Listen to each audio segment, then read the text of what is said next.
శ్రీ గురుభ్యో నమ. శ్రీ మహాగణాధిపతయే నమ. ఇక ఫిబ్రవరి మాసంలో వృషభ రాశి వారికి గనక మనం చూసుకున్నట్టయితే ఈ మాసంలో వీరికి కూడా ధనలాభము, ఆరోగ్యం బాగా ఉండడము, కాకపోతే కొన్ని కార్యాలు, యజ్ఞ కార్యాలు కొన్ని భంగం కావడము, నిరంతరం ఎప్పుడూ కోపంగా అన్నిటికీ చీదరించుకుంటూ కోపంగా ఉంటుంది. ప్రతిదానికి పడడం అనేటువంటిది. ఏ కార్యక్రమైనా ఉద్రేకపడము, తను బాధపడడం, పక్క వాళ్ళను కూడా బాధ పెట్టడం అనేటువంటిది జరగడానికి ఆస్కారం ఏర్పడుతుంది. ఇక మొదటి వారం కనుక చూసుకున్నట్టయితే ఎప్పుడు భయం వెన్నంటుతూ ఉంటుంది. మీ మనస్సు చెప్పే మాటనే మీకు భయం. మనస్సు చెప్పే మాట ఎప్పుడు కూడా వినకూడదు. మనము చెప్పిన మాట మనస్సు వినాలి. అలా సాధన చెయ్యండి. మనస్సుకు మనం లోబడినామనుకో, మనస్సు మనను పాటు చేస్తుంది, పిచ్చి ఆలోచనలన్నీ తీసుకొచ్చి పెడుతుంది.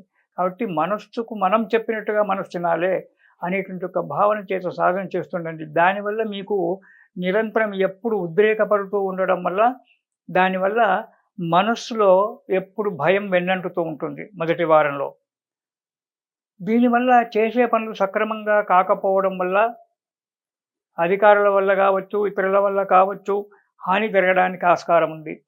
బంధుమిత్రులతో పోట్లాటలు, అంటే మన ఉద్రేకమే, తన కోపమే తన శత్రువు అనేటువంటి ఒక ఏదైతే మనకు పెద్దలు చెప్పినారో, మన కోపమే మనకు శత్రువుగా ఏర్పడుతుంది. కాబట్టి ఆ ఉద్రేకాన్ని, కోపాన్ని అణుచుకున్నట్లయితే ఒక్కొక్కసారి ఎంత ఆపుకున్నా కానీ ఆగదు. అటువంటి పరిస్థితుల్లో వేరు. తర్వాత దానికి క్షమార్పణ చెప్పుకోవడమో, మౌనంగా ఉండడమో చేయడం అనేటువంటిది జరుగుతుంది. కాబట్టి జాగ్రత్తగా ఉండడం మంచిది.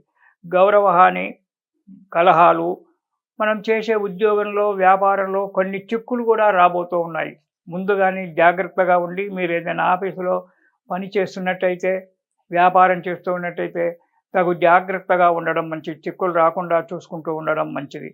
ఇక రెండవ వారం కనుక చూసినట్టయితే ఈ రెండవ వారంలో కూడా మనోవిచారము, ఎప్పుడు విచారంగా ఉండడం జరుగుతూ ఉంటుంది. కార్యసిద్ధి కొంతవరకు జరుగుతుంది, అయినా కానీ తృప్తి అనేటువంటిది ఉండకుండా మనసు ఎప్పుడు బాధగా ఉండడం జరుగుతుంటుంది. ఉద్యోగ వ్యాపారాల్లో చిక్కులు కంటిన్యూషన్ అవుతూ ఉంటాయి. జాగ్రత్తగా ఉంటుండండి. వ్యతిరేక కార్యక్రమాలు జరుగుతాయి. మీ మీద మీకు వ్యతిరేక కార్యక్రమాలు జరగడానికి ఆస్కారం ఉంది.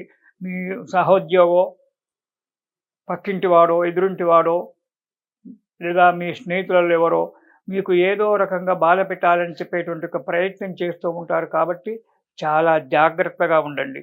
ఇక మూడవ వారం కనుక చూసుకున్నట్టయితే శారీరక బలహీనత. ఎప్పుడైతే మనస్సు బలం తగ్గుతుందో, మనోబలం ఎప్పుడైతే మనిషికి తగ్గుతుందో శారీరక బలం ఆటోమేటిక్గా తగ్గిపోతుంది. మనోధైర్యాన్ని వీడకుండా ఉన్నప్పుడు శరీరం పనిచేస్తుంది. అందుకే మనస్సు చెప్పినట్టుగా మనం వినకూడదు. మనం చెప్పినట్టుగా మనస్సు వినేటట్టుగా సాధన చేయాలి. నాకేమైంది, నేను ఆరోగ్యంగా ఉన్నానని చెప్పి సెల్ఫ్ హిప్నటిజం అంటారు. ఇది సెల్ఫ్ హిప్నటిజం చేసుకొని మన మనస్సును మనం కంట్రోల్గా ఉంచుకున్నట్టయితే మనస్సు బాగా ఉంటుంది, ఆరోగ్యం కూడా బాగా ఉంటుంది. మనస్సు మీద ఆరోగ్యం ఉంటుంది. దానివల్ల మనశ్శాంతి లేకుండా ఆరోగ్యాన్ని దెబ్బతీసుకుంటుంది. అయితే మూడవ వారం కూడా శారీరక బలహీనత ఉంటుంది. యత్నకార్య భంగం జరుగుతూ ఉంటుంది. ఇది కాకుండా యత్నకార్య భంగం జరుగుతూ ఉంటుంది కాకుండా దుష్ట సహవాసం అనేటువంటిది ఏర్పడుతుంది. దీని యందు చాలా జాగ్రత్తగా ఉండాలి. ఎవడో కొత్త పురుషుడు, దుష్టుడు మిమ్మల్ని ఏదో పాడు చేయాలనేటువంటి ఒక ఉద్దేశంతో తీయగా మంచిగా మాట్లాడుతూ మీతో స్నేహితం చేసుకోవడానికి ఆస్కారం ఏర్పడుతుంది. కాబట్టి తగు జాగ్రత్తగా అతనితో మాట్లాడండి, తగు జాగ్రత్తగా స్నేహితం చెయ్యండి అతనితో. అంతేగాని మీరు అతను స్నేహితం చేశాడు కదా అని చెప్పి అతనితో మీలో ఉన్నటువంటి ఒక రహస్యాలను అతనికి చెప్పేసినారనుకోండి, మీ జీవితంలో చాలా దెబ్బతినాల్సి వస్తుంది. కాబట్టి తగు జాగ్రత్తగా ఉండండి. తర్వాత పశులాభము, మనోవికలితం. దీనివల్ల మనసు వికలితం ఉంటుంది. ఎందుకంటే ఎదుటి వ్యక్తి ఎప్పుడైతే మనతో మంచిగా ప్రేమతో మాట్లాడతాడో, ఒక్కసారి మనకు తెలియకుండానే మనలో ఉండబడిన ఒక కష్ట సుఖాలు అతను చెప్పుకోవడం జరుగుతుంది. దీంట్లో కొన్ని పొరపాట్లు జరగడానికి ఆస్కారం ఉంటుంది. ఆ పొరపాట్ల వల్ల వాడు మన యొక్క లూజ్ పాయింట్ తీసుకొని మనల్ని ఏదో బాధ పెట్టడానికి ప్రయత్నం చేస్తుంటాడు. కాబట్టి తగు జాగ్రత్తగా ఉండాలి.